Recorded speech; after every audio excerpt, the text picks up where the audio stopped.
વડાપ્રધાનની Israel મુલાકાત દરમિયાન ઇતિહાસ રચાયો.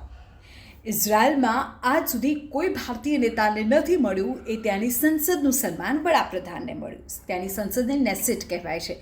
સ્પીકર અમીર ઓહાનાએ પીએમ મોદીને સ્પીકર ઓફ ધી નેસેટનું મેડલ એનાયત કર્યું. ભારત અને ઇઝરાયલમાં બંને દેશો વચ્ચે ડિફેન્સને લઈને ખૂબ મોટો વેપાર છે. પણ અહીં ખાસ વાત એ છે કે નરેન્દ્ર મોદી દુનિયાના એવા પ્રથમ બિન મુસ્લિમ નેતા છે કે જેમને લગભગ તમામ પ્રમુખ ઇસ્લામિક દેશોએ પોતપોતાનું સર્વોચ્ચ સન્માન આપ્યું છે, જેમ કે સાઉદી, યુએઈ, અફઘાનિસ્તાન, ઇજિપ્ત. વડાપ્રધાન એકમાત્ર એવા નેતા છે કે જેમને પેલેસ્ટાઇન અને ઇઝરાયલ બંને દેશોના સન્માન પણ પ્રાપ્ત થયા છે.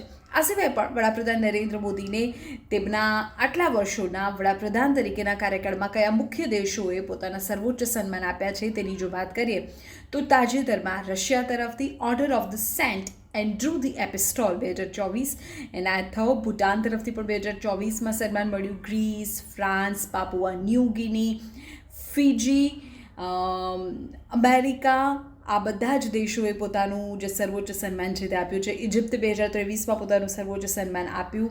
આ સિવાય જે યુએઈ છે તેમના તરફથી મળ્યું. બહેરીન અને માલદીવ તરફથી પણ 2019માં વડાપ્રધાનને સર્વોચ્ચ સન્માન મળ્યું હતું. આ સર્વોચ્ચ સન્માન એ ન માત્ર એક વ્યક્તિ પરંતુ બંને દેશના સંબંધો માટે પણ ખૂબ મહત્વપૂર્ણ સાબિત થતું હોય છે.